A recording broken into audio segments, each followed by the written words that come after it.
Fred Vasseur saw Hamilton's Ferrari after qualifying at Silverstone, and the most shocking part was not the result. It was what the car revealed. Because the timing screen only told one story. Hamilton was not where Ferrari wanted him. The lap did not explode the way the home crowd hoped. And Ferrari's British Grand Prix pressure suddenly became impossible to ignore. But Silverstone never lies for long. This is one of the fastest, most punishing circuits in Formula One. If the car is stable, the driver attacks. If the car is nervous, the driver loses time before the world even notices. And that is where Vasseur's shock began. Because this was not just about a 7-time world champion missing a lap. It was about a Ferrari that may have been hiding a weakness nobody expected, a weakness buried in balance, confidence, and trust. Hamilton did not come to Ferrari to fight the car. He came to make it dangerous. But after qualifying at Silverstone, the question inside that garage became much darker. Was Hamilton really the one who failed to unlock the Ferrari, or did the Ferrari reveal that it was not ready to unlock Hamilton? Subscribe to the channel. Silverstone is not the kind of circuit where a car can pretend. Some tracks let a team hide its problems for a while. A slow corner can mask nervous balance. A short straight can protect weak exits. A messy session can blur the truth enough for everyone to argue about what really happened. But Silverstone does not give Ferrari that luxury. Is fast. It is exposed. Is brutally clear. If a car gives the driver confidence, the lap begins to breathe. The driver attacks earlier, turns in with more commitment, and carries speed through corners where hesitation is punished instantly. But if the car gives even the smallest warning, everything changes. And that is why Hamilton's qualifying became much more than a disappointing result. Because this was not just any driver. This was Lewis Hamilton at his home Grand Prix, inside Ferrari, trying to prove that one of the biggest moves in modern Formula One could become more than a story. More than a red race suit. More than a beautiful idea. Ferrari needed evidence. Hamilton needed trust. And Vasseur needed the car to confirm that the project was moving in the right direction. Instead, after qualifying, the car seemed to reveal something nobody expected. Not a dramatic failure. Not a car stopped on track. Not a single obvious moment that made the whole answer easy. Something more uncomfortable. A weakness that may have been hiding in the feeling of the car itself. Because from the outside, fans often look at qualifying as if it is simple. A driver goes out, pushes hard, and the fastest lap decides the truth. If the lap is not good enough, the driver must have left time behind. But Formula One is not that simple. A lap time tells you what happened. It does not always tell you why. It does not show whether the driver could trust the front tires. It does not show whether the rear of the car stayed calm when he asked for more. It does not show whether the balance felt consistent from one corner to the next, or whether Hamilton had to make tiny corrections that slowly bled the lap dry. And at Silverstone, tiny corrections are not tiny. They are expensive. One small hesitation through a fast section can destroy the rhythm of the next corner. One delay on throttle can hurt the straight that follows. One moment where the car feels uncertain can force the driver to protect the lap instead of attacking it. That is where Vasseur's shock begins to make sense. Because if Hamilton was simply beaten, Ferrari could accept that. Painful, yes, but clear. But if the car revealed that Hamilton was being limited by something deeper, something hidden in balance, confidence, or drivability, then the entire conversation changes.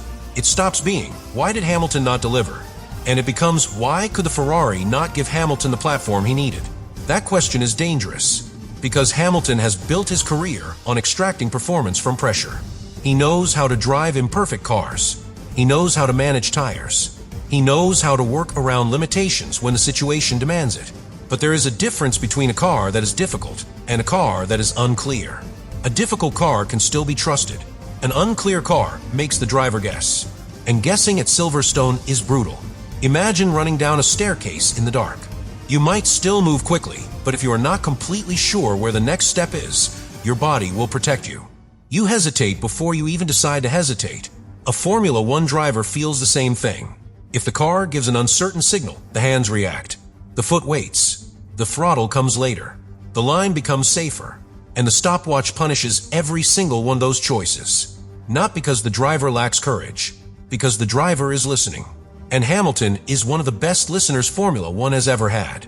He listens through the steering, through the brake pedal, through the rear of the car, through the way the tires speak to him in the middle of a corner.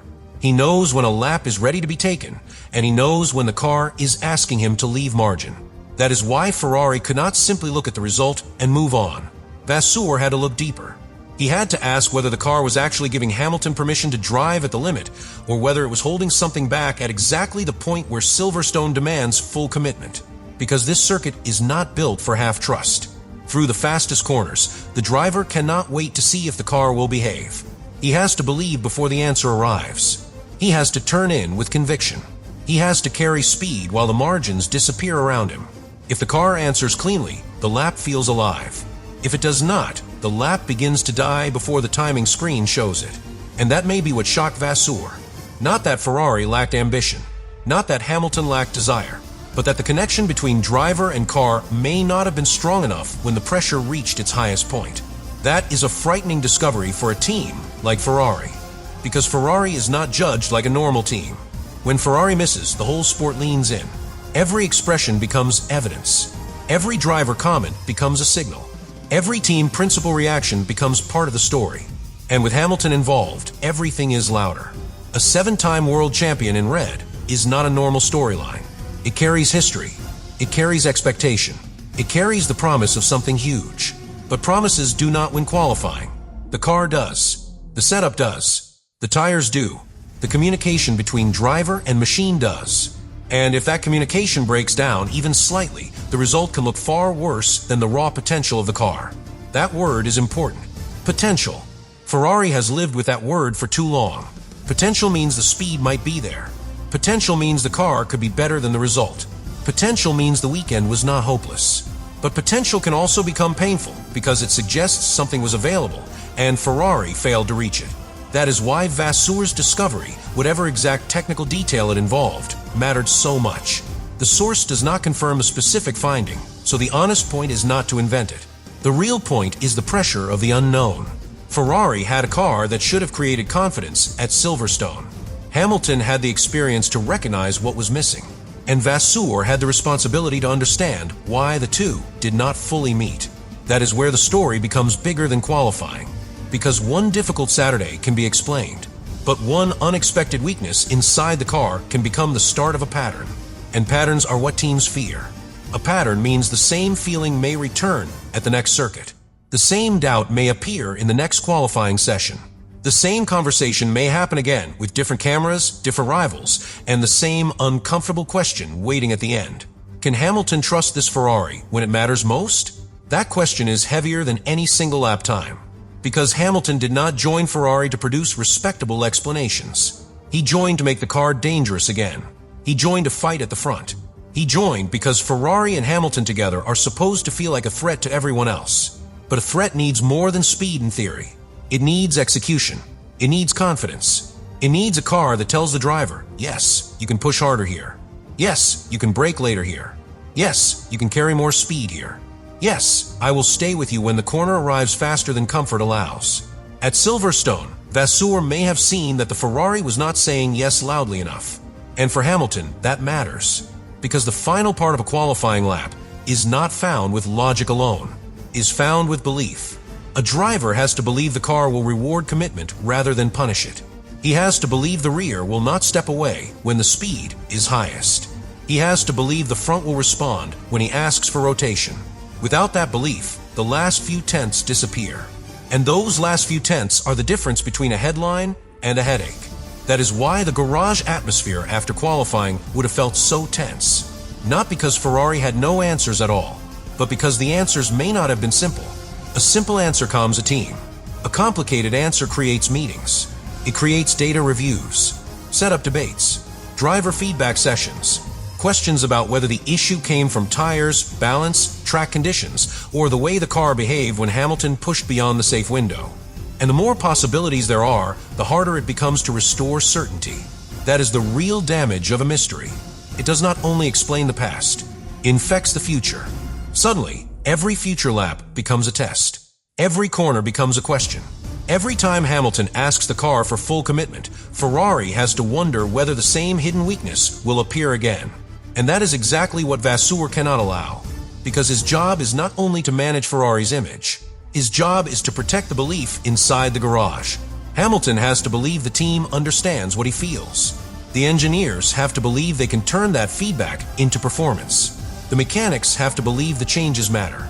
And Vasseur has to hold all of that together while the outside world turns one qualifying session into a crisis. That is why this moment at Silverstone mattered so much. It was not just about where Hamilton qualified. It was about what the car revealed when the pressure became real. And maybe that is the uncomfortable truth nobody outside the garage could see. The most important warning was not on the timing screen. It was inside the gap between what Hamilton expected from the Ferrari and what the Ferrari actually gave him. That gap is where confidence disappears. That gap is where frustration begins. That gap is where a dream partnership either becomes stronger or starts carrying doubt into every race that follows. And after qualifying at Silverstone, Vasseur had to face that gap directly. Because if the car really revealed something nobody expected, then Ferrari's biggest challenge was not explaining the result to the world. It was proving to Hamilton that the next time he asked everything from the car, the Ferrari would finally answer. But the next layer is where the pressure becomes even more dangerous for Ferrari. Because once a car reveals a weakness in qualifying, the team has two problems. The first problem is the lap that has already been lost. The second problem is the question that follows every lap after it. Will it happen again? That is the question no team wants sitting inside the garage. Not at Silverstone. Not with Hamilton. Not while the world is watching Ferrari try to turn one of the most powerful driver moves in modern Formula 1 into something real. Because a difficult qualifying session can be managed. A confusing car is much harder. A difficult qualifying session gives you a result to recover from. A confusing car gives you a feeling to repair. And feelings are not fixed by speeches, headlines, or optimism.